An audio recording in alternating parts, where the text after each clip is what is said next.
aquesta terra defensem fins a morir. C'est avec cette sardane qui s'intitule La Punta et interprétée par le ténor catalan Ramon Calduc que vous retrouvez bien comme chaque jeudi les émissions catalanes de Radio Pays sur la fréquence 93.1. Et là, eh bien, aujourd'hui, ce sera une émission particulière qui sera faite non pas en bilinguisme, comme à l'accoutumée nous le faisons, mais en français. Nous allons célébrer, nous allons fêter le départ à la retraite, eh bien, de Pere Mateu. Pere Mateu qui est connu par toutes les communautés de Radio Pays. Pere Mateu, eh bien, c'est notre journaliste, bien sûr, des émissions catalanes. Et Pere Mateu, eh bien, ne se contente pas seulement de donner les informations des émissions catalanes, mais aussi en ce qui concerne toutes les communautés de Radio Pays. Toutes les communautés le remercient de tout cœur. Pour l'instant, eh bien, nous allons débuter avec Marina Roussel, qui est une chanteuse catalane, bien sûr, fort connue et que tous les auditeurs connaissent à peu près pour l'avoir déjà entendue ici, sur l'antenne de Radio Pays, et qui va nous interpréter une chanson qui est dédiée bien sûr au Roussillon et qui s'appelle Barca del Temps, la barque du temps.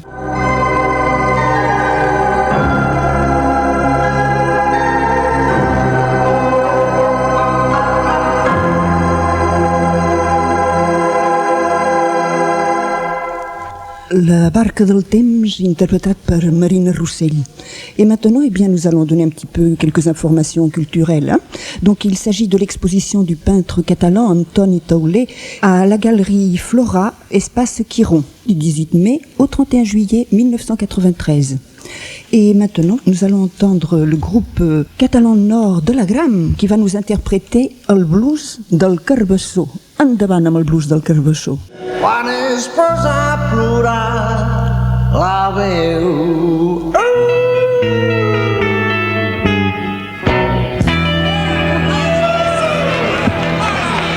Pays 93 points, vous êtes donc à l'écoute du programme des émissions catalanes de Radio Pays.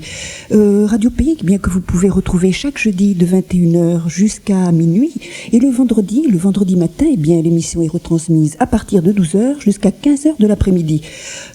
Sur les émissions de Radio Pays, vous pouvez retrouver bien sûr les informations du pays, les disques, les interviews. Écouter Radio Pays, eh bien, c'est retrouver ses racines et découvrir la richesse de sa vraie identité culturelle. Radio Pays est une radio sans publicité gérée et animée par des bénévoles. Si vous souhaitez aider Radio Pays, eh bien, vous pouvez adresser un chèque de 100 francs ou plus.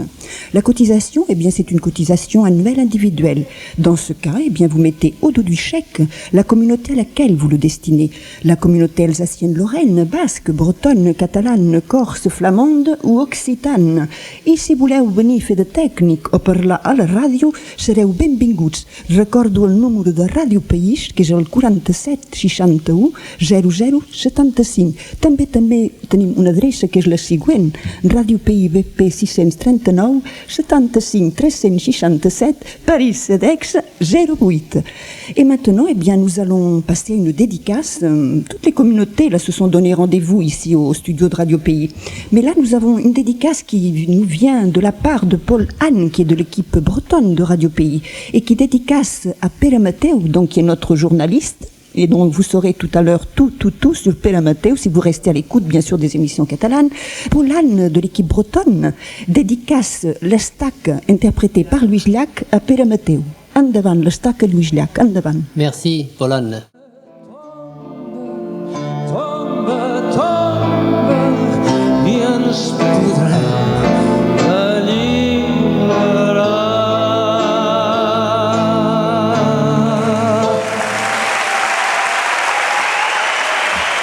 Radio Pays 93 points, vous êtes donc à l'écoute des émissions catalanes de Radio Pays. Et avant de retrouver les informations avec Pere Mateu, eh bien nous allons entendre la polyphonique de Girone qui nous interprète une très très belle sardane chantée qui s'appelle Torroella Villavella. Endavant, Torroella Villavella.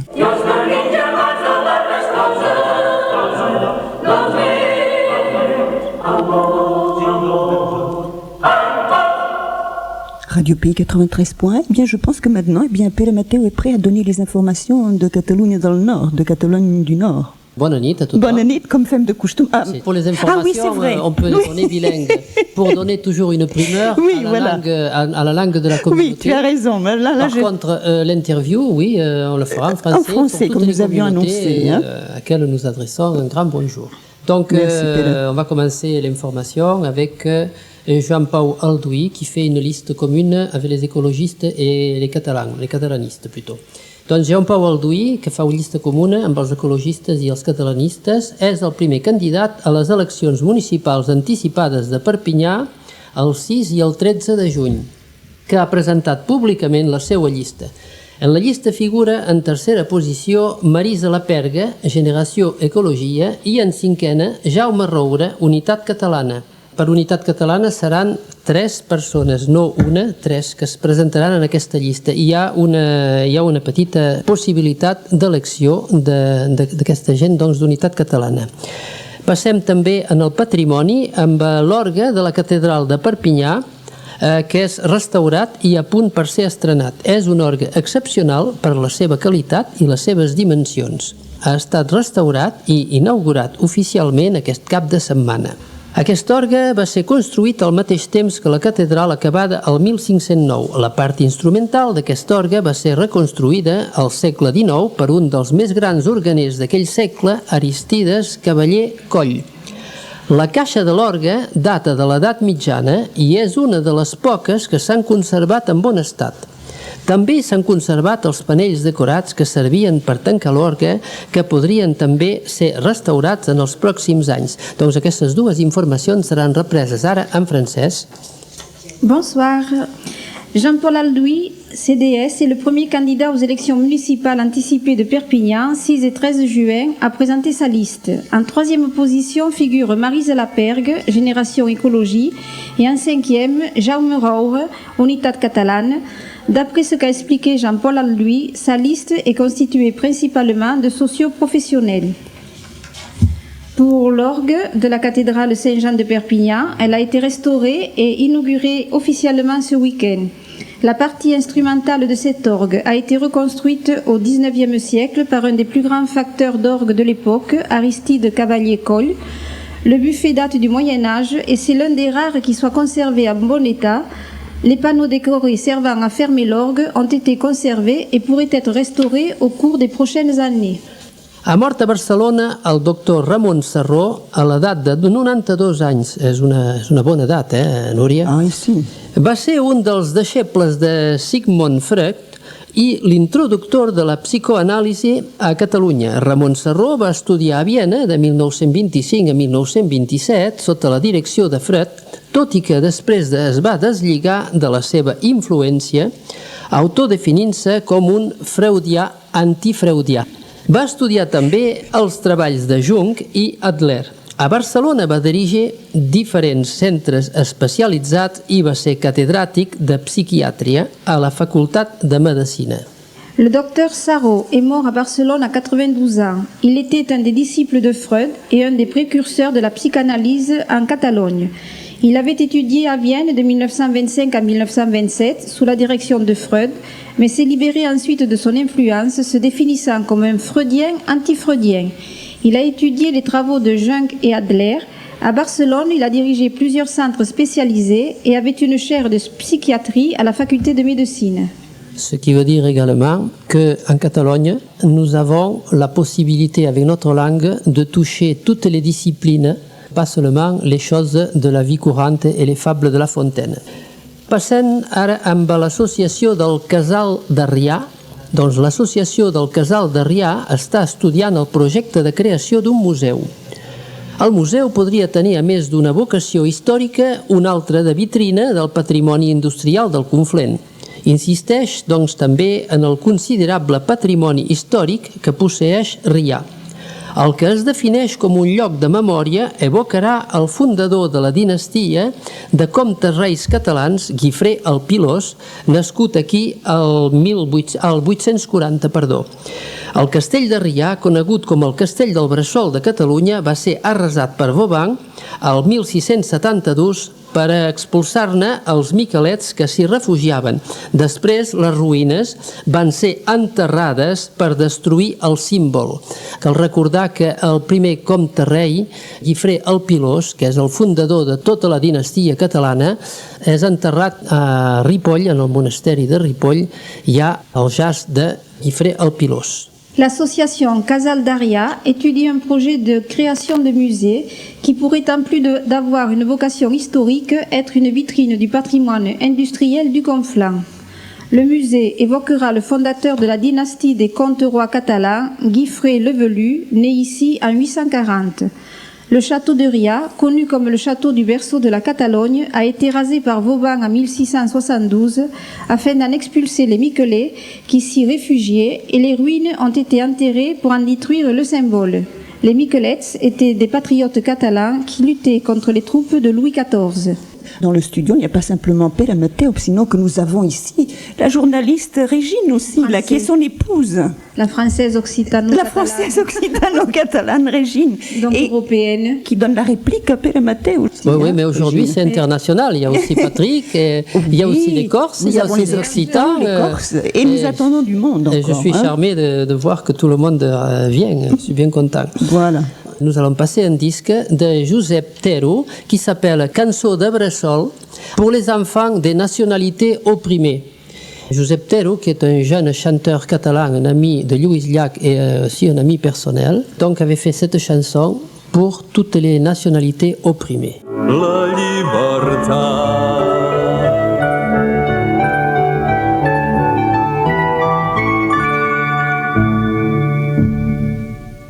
Continuem aquestes informacions després d'aquesta molt bonica cançó sobre de la llibertat i de les minories oprimides. Ha sortit a la venda en The Rock, la primera revista dedicada al rock en llengua catalana. El primer número, de 48 planes, conté reportatges i entrevistes a grups catalans essencialment com Sang Traït, Elèctrica d'Arma, Sopa de Cabra, Lax Busto, etc. Aquesta revista és distribuïda al Principat de Catalunya, al País Valencià i a les Illes Balears al preu de 375 pessetes, és a dir, prop de 20 francs. En The Rock, la première revue consacrée au rock en langue catalane, est en vente. Le premier numéro de 48 pages contient des reportages et des interviews sur des groupes catalans comme Sang Traït, Elèctrica d'Arme, Sopa de Cabra ou Lax Busto. Le prix en est de 20 francs. Per primer cop es publiquen 5.000 títols en català en un any. Durant l'any 1992 es van publicar 5.806 títols en català en el conjunt dels països catalans. L'any precedent s'havien publicat 4.965 llibres. És el primer cop en la història de l'edició catalana que la xifra simbòlica de 5.000 títols és superada. Des de la instauració de la democràcia a l'estat espanyol, l'edició en català ha crescut notablement, ja que el 1978 la xifra total de llibres publicats no arribava al miler. Donc, un grand progrés sobre l'édition catalane. En 1992, 5806 œuvres en catalan ont été publiées dans l'ensemble des pays catalans. C'est la première fois dans l'histoire de l'édition catalane que le chiffre symbolique de 5000 titres est dépassé. En 1978, le chiffre total des livres publiés n'atteignait pas le millier. 5800 titres de livres, cela veut dire plus, par exemple, qu'en Grèce, sur une année. C'est donc fantastique. La langue catalane qu'on croyait morte en 1975, après les années noires du franquisme, touche à tous les attributs que peut représenter la culture. Pià demana que se signi la Convenció per a les Llengües Regionals. El Consell Municipal de Pià va adoptar a la unanimitat el 30 d'abril passat una moció per demanar al govern francès de signar i ratificar la Carta Europea per a la protecció i promoció de les llengües regionals o minoritàries. Totes les administracions locals i regionals van ser sol·licitades per Unitat Catalana i l'Associació Presència Catalana, PCAT, perquè demanin al govern de signar la Carta Europea. Ja han adoptat mocions en aquest sentit el Consell Regional del Llenguadoc-Rosselló, el Consell General dels Pirineus Orientals, els municipis de Perpinyà, Prats de Molló, Costoja, Canoes, Salses, Tuí, Pi, Codalet, Mosset, Baixàs, Espirà de Conflent, Escarró, la Cabanassa, Bonpas, Morellàs i ara Pià. és a dir, 16 municipis. Le conseil municipal de Pia a adopté à l'unanimité le 30 avril dernier une motion demandant au gouvernement français de signer et ratifier la Charte européenne pour la protection et la sauvegarde des langues dites régionales ou minoritaires. Toutes les administrations locales ou régionales ont été sollicitées par Unitat Catalane et l'association Presencia Catalane, PCAT, afin de demander au gouvernement de signer la Charte européenne. La motion a déjà été ratifiée par le Conseil régional du Languedoc-Roussillon, le Conseil général des Pyrénées-Orientales, les mairies de Perpignan, Pras-de-Molló, Coustouge, Canoës, Sals, Tuire, Pi, Codalet, Mosset, Bachas, Espira du Conflent, Escarot, La Cabanas, Bonpas, Morellas et maintenant Pia. Une grande nouvelle qui va faire plaisir à beaucoup de gens qui voudraient étudier, disons, individuellement le català chez eux, ha sortit un mètode d'autoaprenentatge del català per a francòfons. Des de fa uns 15 dies es poden trobar a Perpinyà els primers exemplars de la versió per a francòfons de Digui Digui, un mètode d'autoaprenentatge del català. Aquest mètode ha estat concebut i realitzat per Montserrat Costa i Maria Lluïsa Sabater del Departament de Cultura de la Generalitat de Catalunya. Consta d'un llibre, Guide pour l'autoapprentissage, que costa 100 francs, i d'un joc de 8 cassets que costen 200 francs. Simultàniament, ha sortit també la versió per a francòfons del curs de català per a estrangers del Digui Digui, que és el manual previst per ser utilitzat com amb un professor. A l'estat francès, aquests dos llibres es poden trobar ara per ara només a la llibreria catalana de Perpinyà i a la llibreria Pam de Nas a París. L'objectiu del Departament de Cultura, però, és d'aconseguir que a totes les ciutats del món on s'ensenya el català, i n'hi ha més de 70, hi hagi un punt de venda d'aquests llibres. L'any vinent és previst que es publiqui la versió anglesa dels dos manuals i, el 1995, les versions alemanya i italiana. Ja fa uns anys que existia la versió espanyola, l'única disponible fins ara. Une méthode d'auto-apprentissage du catalan pour francophones est parue. Digui Digui est une réalisation de la Generalitat de Catalunya. Depuis 15 jours, on peut trouver à Perpignan les premiers exemplaires de la version pour francophones de Digui Digui, méthode d'auto-apprentissage du catalan. Elle se compose d'un livre guide pour l'auto-apprentissage qui coûte 100 francs et d'un jeu de 8 cassettes qui coûte 200 francs. Simultanément est parue la version pour francophones du cours de catalan pour étrangers de Digui Digui, manuel prévu pour être utilisé avec un professeur. En France, ces deux livres ne sont actuellement disponibles qu'à la librairie catalane de Perpignan et à la librairie Pam de Nas à Paris.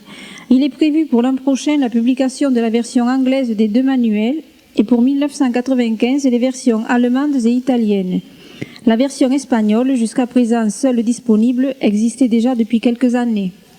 Et on va terminer cette partie informative avec, comme je le fais chaque fois, une poésie. Et cette fois, j'ai choisi une poésie de Joan Cairol, qui est décédé déjà depuis près d'une dizaine d'années, qui s'appelle « Tu el foraster ».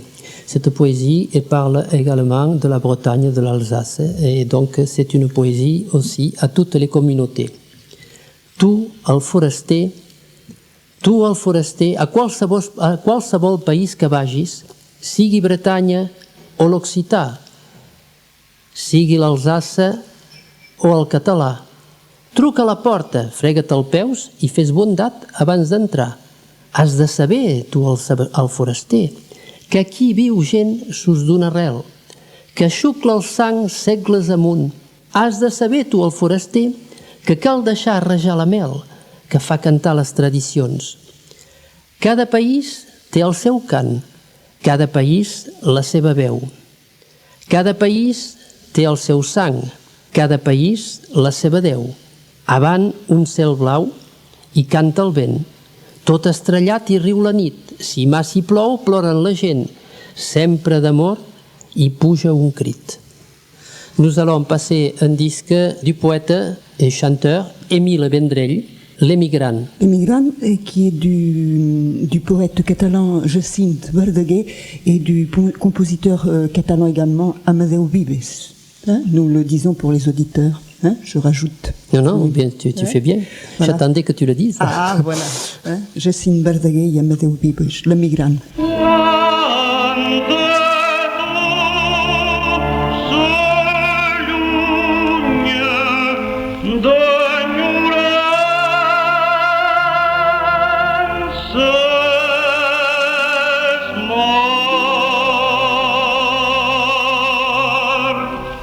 Eh bien voilà, c'était Émilie Vendrell qui a interprété les migrants bien sûr en français.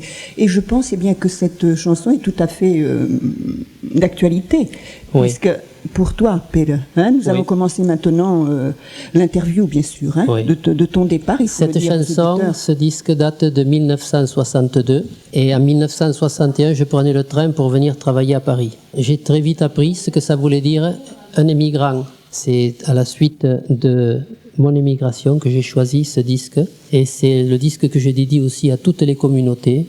Vous ne comprenez peut-être pas tout, mais vous avez senti dans sa voix la tristesse, cette langueur de perdre une terre, de ne pas savoir si on y reviendra un jour. Et donc c'est pour ça que je la dédie à tous ceux qui, loin de leur terre, souffrent chaque jour que le soleil se lève ou se couche. Ils pensent à cette terre qu'ils ont laissée quelque part. Nous la dédications bien sûr à tous les émigrants du monde. À tous les émigrants du monde, Voilà. sans distinction. Pere, si on faisait un peu d'histoire, donc si on revenait un peu en arrière comme ça, parce que bon, à savoir quand a débuté Radio Pays. Bon, Radio Pays, c'est peut-être un peu plus ardu. Il faudrait que là, il y a un Corse là parmi nous qui doit savoir toute l'historique de Radio Pays. J'aimerais bien qu'il vienne. Il s'agit de Jean-Marie, parce que Radio Pays, bon, pour connaître tout l'historique, Oui. parce que les émissions catalanes, c'est une chose. Radio Pays, tiens, Jean-Marie Léandre de l'équipe Corse de Radio Pays, va. Comment a commencé Radio Pays? Bonsoir, Jean-Marie. Bonsoir et bonsoir à tous les auditeurs et en particulier aux auditeurs catalans. Comment a commencé Radio Pays? Un petit peu comme beaucoup de radios qu'on appelait les radios pirates à l'époque, c'est-à-dire avant 81. Radio Pays était une radio pirate. On n'est plus une radio pirate. On n'est plus une radio pirate, Ah oui, d'accord. Bon. mais on reste une radio libre. Oui, voilà. Voilà. Donc Oui. c'est avant, et puis disons qu'on a été officialisé en 81 en obtenant d'abord des fréquences partagées avec beaucoup de radios, c'est-à-dire qu'on avait au début qu'une heure ou deux, même jusqu'en 87, on n'avait que 2h30 tous les soirs. C'est depuis 87 qu'on a obtenu vraiment une demi-fréquence, c'est-à-dire 12 heures par jour, qui a été prolongée donc l'année dernière. Malheureusement, on n'a pas eu la fréquence entière, mais ça sera pour la prochaine fois, dans 4 ans maintenant.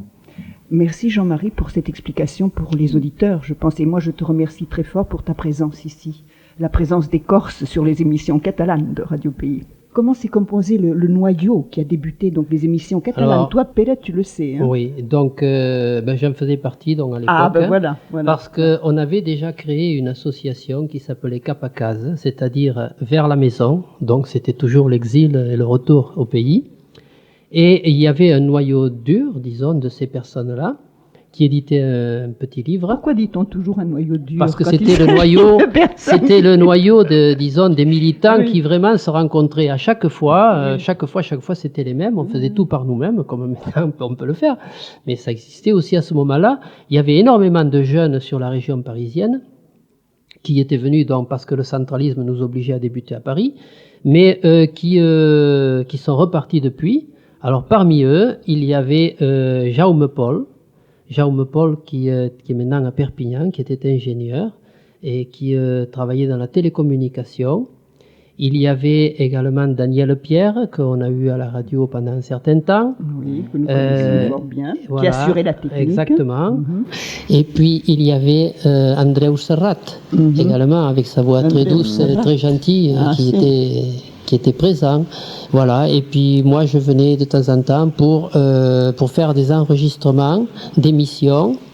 J'en préparais plusieurs à l'avance sur la philatélie, mais c'était une philatélie qui touchait surtout, non, à travers le timbre, je visais, comme on le fait toujours maintenant, le pays, c'est-à-dire j'expliquais les villes, les villages, la culture, etc. catalane. Voilà, merci. Et au fur et à mesure, donc tout ça, ça a évolué, ça s'est Voilà. transformé petit à petit, ça a pris corps, entre Exactement. guillemets. Hein? Au début, il a fallu défricher, bien sûr. Bien sûr.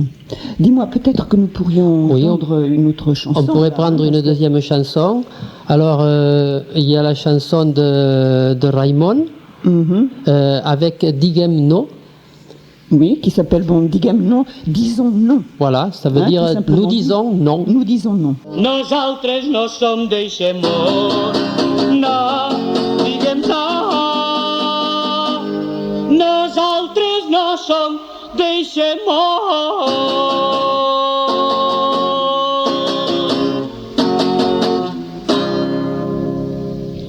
Nous rappelons aux auditeurs qui sont toujours à l'écoute des émissions catalanes de Radio Pays et que nous procédons donc à l'interview de Pere Mateu, qui est notre journaliste et qui malheureusement, nous disons bien, c'est une joie aussi parce qu'il va partir pour lui, mais pour nous c'est beaucoup de tristesse aussi parce que nous allons perdre notre journaliste, le journaliste des émissions catalanes de Radio Pays. Et bien moi j'ai beaucoup de peine de le voir partir comme ça. Il va s'en aller à Collioure, bien sûr, à sa terre natale. Mais bon, nous, qu'allons-nous faire, nous, sans les informations de Catalogne Nord? Oh, il y a encore des Catalans dans la région parisienne. Et moi aussi, je suis un peu triste, de laisser surtout les amis. Mais je suis content de retrouver ma terre. Mais j'ai beaucoup d'amis et évidemment, ça fait toujours un petit pincement quand on les quitte. Le disque que nous venons d'entendre de Raymond, qu'est-ce qui t'a motivé pour le choisir, ce disque, en fait? Je suis venu à Paris. Je n'étais pas militant de rien. Nous disons non. Hein. Non, nous disons non. Alors, ce disque, Raymond, quand il a chanté ça à l'époque, il a fallu qu'il ait énormément de courage, parce que le non qu'il disait, c'était le non à Franco. C'était le non à la bête. Pouvoir dire ça en public, c'était vraiment risqué. On pouvait l'attendre à la sortie, le menotter comme on avait fait déjà avec d'autres. Donc c'était le premier qui a osé dire non. Lancer ce cri. Lancer ce cri. Il est venu aussi le chanter à Paris. Et pour moi, ça a été une découverte. C'était le premier chanteur que je découvrais. Le premier chanteur catalan. Je n'avais pas entendu parler de gens qui chantent en catalan. C'était vraiment une découverte. Et ça m'a fait un déclic. Ça m'a également fait réfléchir sur ce que pouvait être une lutte. C'est des choses que je n'aurais jamais imaginées. Pour moi, on me donnait un ordre, il fallait donc obéir à cet ordre-là. À partir du moment où j'entends un chanteur dire en public je dis non, ça veut dire que lui résiste à un ordre quand il n'est pas bon. Et pourquoi donc nous militants, parce que je ne me cache pas, je suis quand même un militant de culture, pourquoi dirions-nous toujours oui et amen à tout ce qui se passe? J'ai pris un peu modèle sur ce qu'avait fait Raymond. C'est lui qui a fait découvrir les autres, qui a fait ensuite militer des gens comme Louis Diac, etc., qui ont eu le succès qu'on connaît. Je pense que nous avons un auditeur ici à l'antenne, et c'est Monsieur Puncelier. Bonsoir, excusez-moi, je parle pas bien. Non, exprimez-vous comme vous savez. J'écris beaucoup mieux le catalan que je ne le parle. Vous vouliez poser peut-être une question? Nouria, oui, je voulais seulement lui demander si elle avait reçu les... Je viens de recevoir une lettre sous enveloppe, mais elle n'est pas encore ouverte, cette lettre, Monsieur Puncelier. Le contenu, je ne le connais point. C'était le pouvoir pour l'Assemblée Générale. Oui, là, ça sera un petit peu difficile. Nous en reparlerons, Monsieur Puncelier. Je vous remercie toutefois de cet envoi. Hein. Allez, au revoir, Nouria. Bonne soirée, à très bientôt. Hein, bonne nuit. Bonne nuit à Pere. Je pense que M. Puncelier, qui vient de nous appeler, que nous avons eu en ligne, voudrait dédier à Pere Mateu une chanson qui s'appelle Catalaniste et interprétée par Albert Bueno.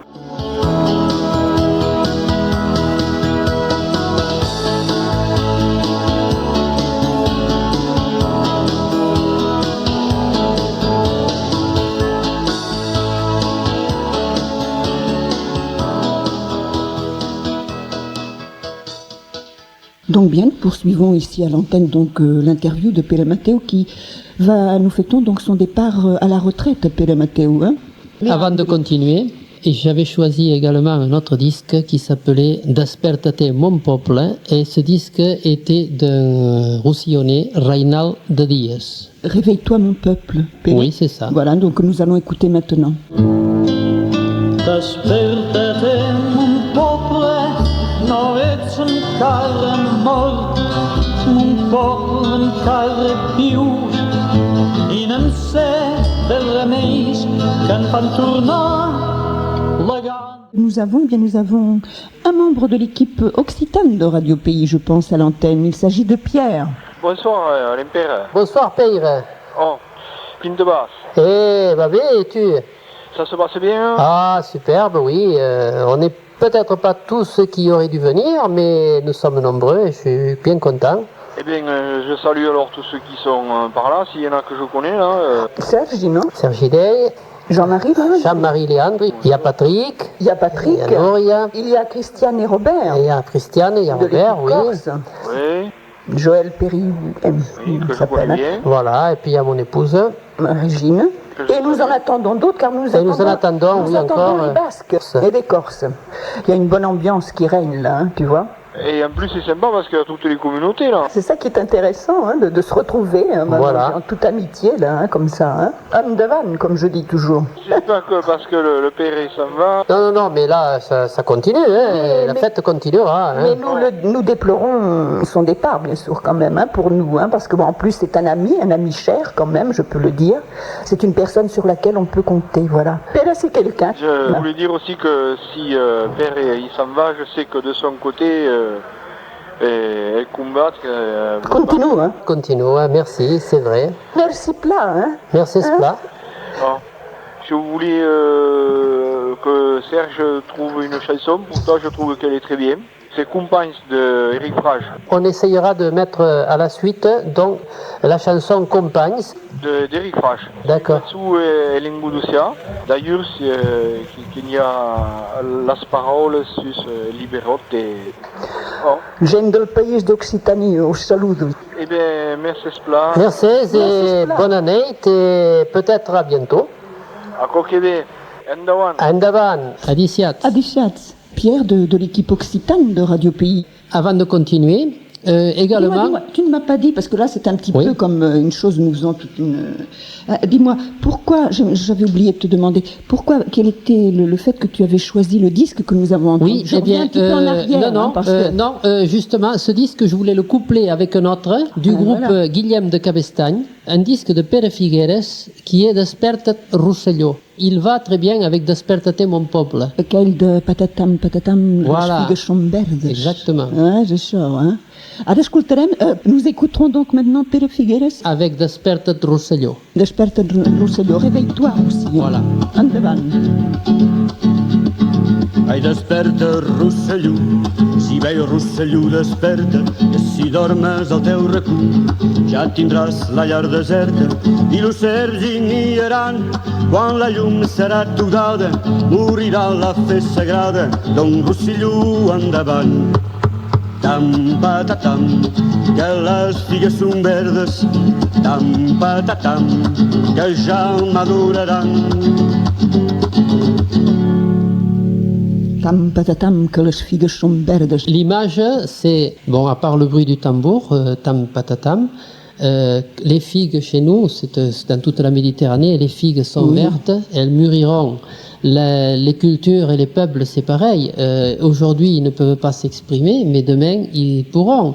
Donc, rien n'est définitif. Même on a pris l'arbre avec le figuier, qui est un arbre symbolique. Symbolique, et alors, sûr. donc, moi, c'est une chanson qui m'avait aussi fait mûrir l'esprit, comme pour les figues. Ça m'avait fait découvrir, après Raymond qui me faisait voir qu'on pouvait résister à un ordre, ça m'a fait voir que également on avait une culture, et que cette culture, il fallait qu'elle se réveille. Et Reinaldo Díaz, c'est le premier chanteur nord-catalan que j'ai entendu juste après Raymond, puisque Raymond a créé des tas d'émules un peu partout. Et j'ai couplé cette chanson avec celle de Pere Figueres parce que juste après Raymond qui disait « Réveille-toi mon peuple », il y avait Pere Figueres avec « Réveille-toi Roussillon ». Et le Roussillon, Desperta't Rosselló, le Roussillon était l'endroit où je vivais avant, la Catalogne du Nord. Parce qu'on dénomme Roussillon, mais en réalité, la Catalogne du Nord, c'est cinq morceaux. C'est Conflans, la Cerdagne, le Capcir, le Val-Espire, et également le Roussillon. Donc, c'était le réveil du Roussillon à la culture. Comment vois-tu cette Catalogne du Nord, l'essor qu'elle prend maintenant, en comparaison avec le Principat, par exemple? Bon, alors, la Catalogne du Nord, bien sûr, ne suit pas à la même vitesse. Hein.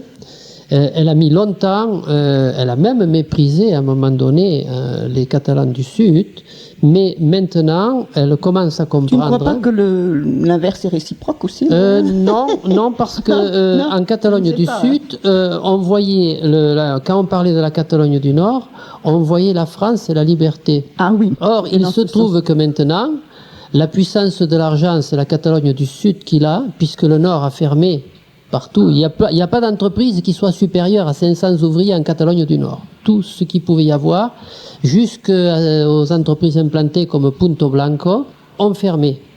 D'ailleurs, l'État français avait découragé ces entreprises à s'installer, puisque à l'époque, il y avait 86 projets pour la Catalogne du Nord. 8 avaient été retenus, mais 3 ont vu le jour, dont seulement Punto Blanco et 2 ou 3 autres. Et on disait aux gens qui voulaient s'installer, qui venaient du Sud, qui avaient les moyens et qui, eux, s'installaient uniquement pour avoir un pied dans la communauté européenne, parce que l'Espagne ne pensait pas, dont les Catalans du Sud ne pensaient pas qu'ils feraient un jour partie de l'Europe communautaire, hein, mais ils luttaient pour ça. Donc on leur disait, mais pourquoi vous voulez vous installer en Catalogne du Nord, enfin aux Pyrénées-Orientales, comme ils disaient, et pas dans un autre endroit. Alors si on va vous donner X francs du mètre carré, et si vous voulez vous installer, par exemple, dans le nord de la France. Alors évidemment, un bon patron il calcule, il n'a même pas besoin de calculette pour ça, et il dit, bon, X francs par an pendant 10 ans, ça me représente par exemple 600 000 francs, pourquoi n'irais-je pas faire mon usine ailleurs? Et c'est ce qui s'est passé. Il y a un décalage entre la Catalogne Sud et la Catalogne du Nord, mais maintenant, ils ont de plus en plus tendance quand même à se redécouvrir.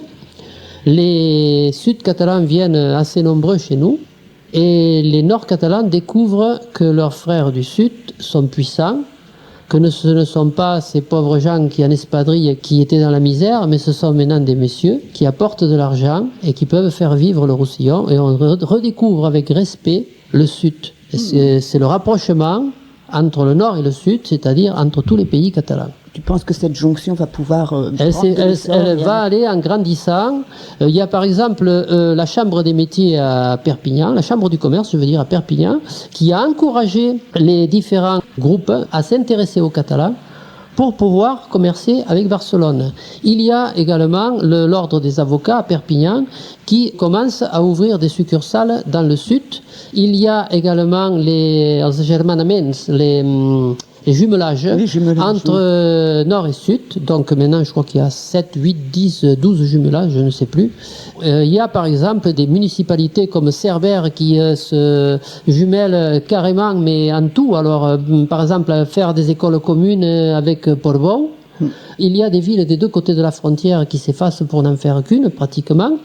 On retrouve ça surtout maintenant en Cerdagne, parce que c'était quand même illogique de voir une frontière qui serpentait au milieu des prés. Ah oui, oui. Ce n'était pas... Alors, quand on parle de frontière naturelle, je rigole doucement, parce que comme frontière naturelle, un petit ruisseau au milieu d'un pré, avec des jonquilles des deux côtés, pour moi, ce n'est pas une frontière naturelle. Ça, la France, elle avait fait des frontières soi-disant naturelles un peu partout. Elle en avait mis dans les Alpes, elle en avait mis en Alsace, elle en avait mis partout. Les Pyrénées ne sont pas une frontière naturelle. C'est un point de jonction et d'union où vit de chaque côté des peuples qui sont les mêmes. Qu'on prenne le Pays Basque, qu'on prenne la partie occitane séparée par exemple avec le Val d'Aran, que l'on prenne la Catalogne, c'est des peuples qui sont exactement les mêmes des deux côtés de même point fictif qui est la frontière d'État. Eh ben, écoute, tu as devancé là la question suivante que j'allais te poser, parce que bon, moi tu donnais des informations de Catalogne du Nord, mais aussi des informations concernant toutes les autres communautés, donc tu as répondu avant que moi j'en en fasse la demande. Non, mais bon, oui. C'est ça. Donc tu l'as dit, pourquoi? Mais peut-être que tu pourrais étendre, à savoir, pour en revenir à ce que représente Radio Pays, donc la jonction de toutes ces communautés. Radio Pays, pour moi, c'est un creuset de cette communauté. Il faut que nous, on sache aussi se servir du centralisme parisien, et à travers ce qu'on nous a enseigné du centralisme, il faut que toutes les communautés qui vivent à Paris arrivent à s'unir entre elles pour résister justement à cette force centrifuge. La meilleure façon, c'est Radio Pays, c'est des institutions, c'est des choses comme ça, où on a le contact entre toutes les communautés de l'État français. Merci beaucoup, merci pour les auditeurs et puis pour nous tous là qui t'écoutons aussi, hein, mais nous savons que tu es un fervent défenseur de tous les droits de l'homme et tous les droits de tous les êtres, c'est surtout ça. Et bien maintenant, de ce monde. Je crois qu'on peut passer à une autre que je trouve très jolie de chanson. Oui. Torroella, Ciutat Pubilla, chantée par une fillette qui avait 3 ans et demi, qui s'appelle Marione. Ciutat Pubilla, la serrana, viuen ses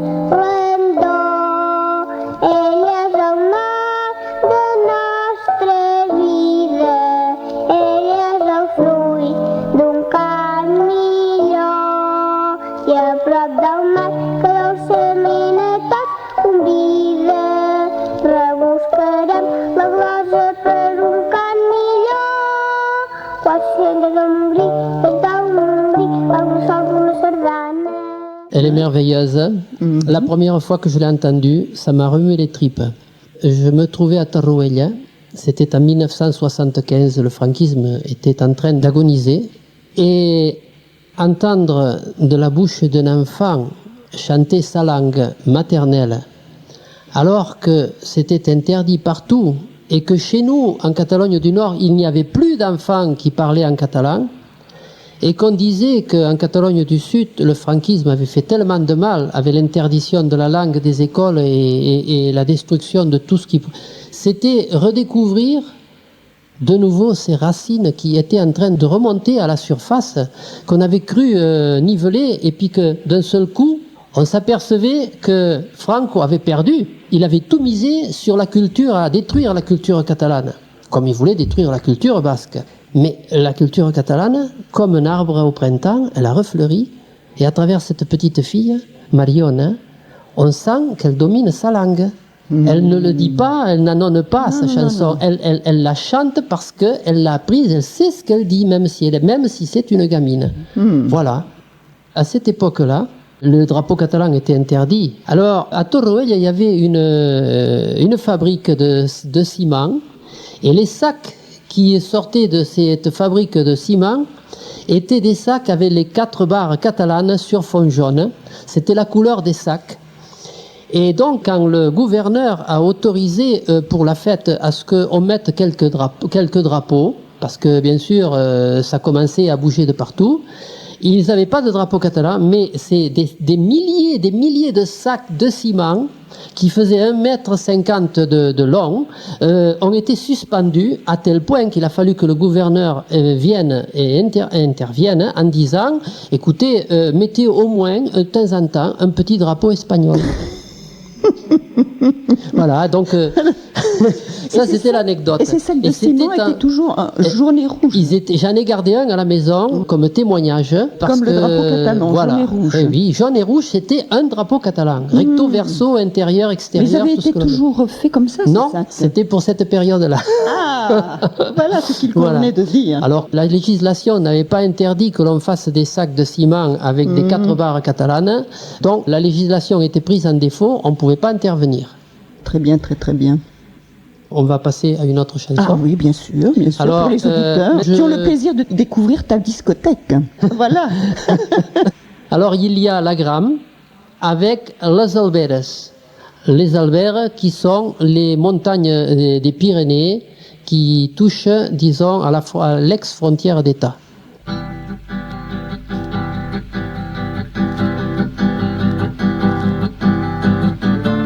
Reconec un mal és la mar que me manca, la biquieta la mar darrere d'una branca de pi, creixida entre el sural. Le titre parle de lui-même, les Alberes. Oui. Les Alberes, pour ceux qui ne savent pas, c'est les montagnes du Roussillon qui plongent vers la mer en arrivant juste sur le bord des Pyrénées. C'est les dernières qui meurent. Elles sont plus douces. Les Alberes sont moins escarpées. Ce sont donc des montagnes douces. Et les gens qui y vivent ont souvent des poésies beaucoup plus douces que le montagnard dur et pur. Des hautes cimes. Les Alberes chantent la douceur. Giuseppe Tello, le chanteur que j'ai évoqué tout à l'heure, m'avait une fois écrit et m'avait dit « Rentre au pays, que les Alberes ne te reconnaîtront plus. » Ça m'avait touché énormément, oui. C'est pour ça que ces Alberes, je les ai toujours présentes dans mon cœur. Tu vas bientôt les retrouver. Oui, bien sûr. De toute façon. Tu as bien sûr le départ à la retraite en Catalogne, à Cotlliure, le symbole de cette Catalogne du Nord, Cotlliure. Je ne pense pas que tu arrêtes toutes tes activités pour ça, j'espère. Non, il y a toute une task qui t'attend, tout un travail, non? Il y a toute une task. Avec 24 heures par jour, je crois que j'en aurais pas assez. Pour faire toutes sortes de choses.